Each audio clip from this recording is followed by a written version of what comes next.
Most of you know that this is my son Brycen. Hi. And he's a teen, obviously. And how old are you? 18. He's 18, so he's kind of come all the way through. Have you felt the need to be rebellious, or? Of course, all the time. No, of course not. So I just wanted to open up with a little insight from him, because I can sit here and tell you, from my perspective about whether or not a child should be rebellious or what makes them rebellious. But I thought it'd be interesting to... We were talking about this, actually. We had a conversation about this recently, and you don't feel rebellious. Like, kids don't feel rebellious when there's nothing to rebel against. Because as unschoolers, we're just so lenient about everything.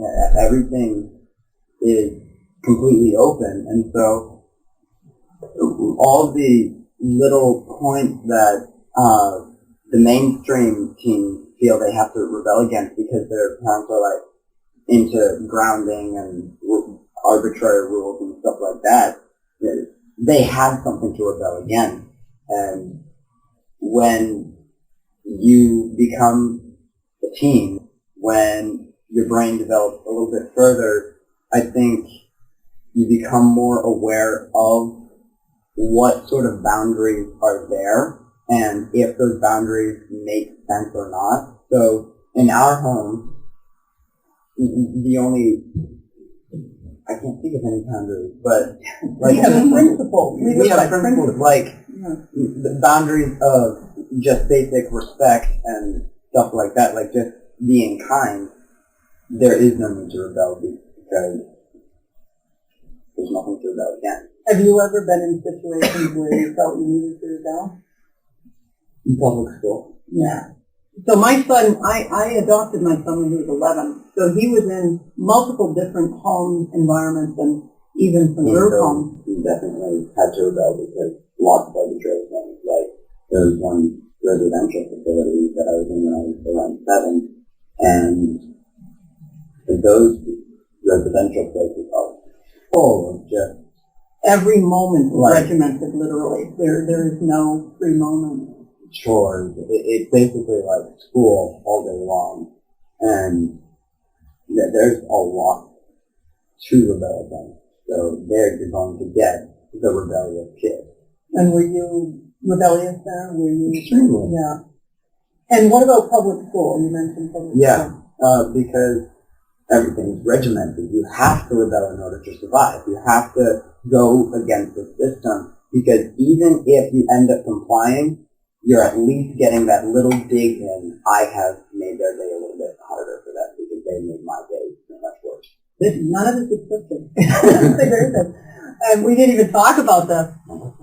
I just have a couple things that I want to cover. But what does the fact that we're an attachment parenting family, is the fact that we're also an unschooling family, is that conducive to you feeling, respected?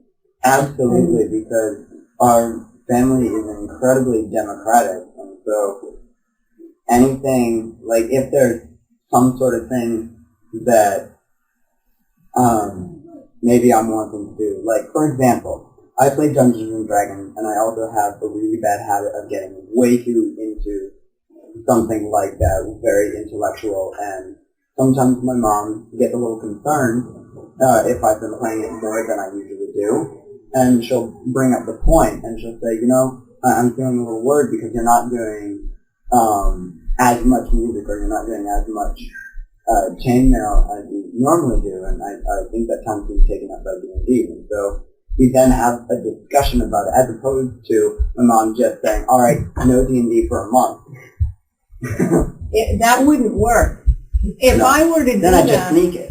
Not only would he sneak it, but it would more importantly, it would damage our relationship. It would harm our relationship, because now I have set myself up as an arbitrary, not only an arbitrary enforcer, but a rule giver and sort of somebody who is an adversary at the same time. So now that closeness that we rely on, that's the thread that allows us to work together. And it's very delicate. If you hurt that in any way, that breaks trust. And it takes a lot for the parent to gain that back. Especially for Brycen, because Brycen had a history where there weren't any people that he could trust. He was betrayed and treated in very inhumane ways for the first 11 years of his life. So I think even more so in our relationship, I really had to evaluate and reevaluate all the time. Am I respecting him in every way possible? And the thing is that it's an ongoing process, because there are times where I look back and I realize that there's something that I feel that, you know what, I feel that in that moment I was asserting a power dynamic and I wasn't even realizing it. Maybe compared to the mainstream I wasn't, but I felt that I might have put in some authority that I only have because our culture allows it. But, the only authority we really have is the fact that we're the caretakers of our children, and we are here to meet their needs. And the authority we have is more to step in when other people want to hurt our kids and say, hey, you need to back off. That's where we should put our authority, where I don't see a lot of people in the mainstream do. And that's not in a, that's my property you're damaging, that's my kid. It's in a, protective. This is my love, you are not hurting. Exactly. Sort of. And protection's a big thing with my son. And so I think because, he came from environments where literally every single moment was regimented, where, he was literally alarmed into bedrooms at night, where he couldn't come out of the bedroom at night to use the bathroom, or to just come out and get a snack, or just to wander around, or to come out and get somebody when he was having a nightmare. So these are the types of environments that he was in, and that's just the nice stuff. And so when he came into our life, it was, a whole different dynamic. So in the beginning, in order for Brycen to feel comfortable, I actually did have to have some limits and boundaries that I don't have now, because if he went from all that to nothing, he would have collapsed. So what I did was I figured out the boundaries that he needed, and I used it like stepping stones and gently withdrew them over time. My perception from having come from that rigid structure infested life before, then going to you, even with whatever boundaries you had, I can remember them because it just felt like there were none. So that was my perspective, that, oh my God, Exactly. there's no rules. Exactly. All I have to do is just practically nothing. I just have to be a good person, but I can do that easy. Yeah. So the main issue is where we work on the relationship. We work on mutual respect, and this is how, in our family, our main principle is that we treat all people, each other, and all living things with love and respect. That is our main principle. Mm-hmm. That is the only rule we have, and of course it's not a rule, because it's not something you can enforce. It's something that evolves all the time. We expanded on that because, in the sense that, because of the past that I've had, there's times that I'll be triggered by something in the present,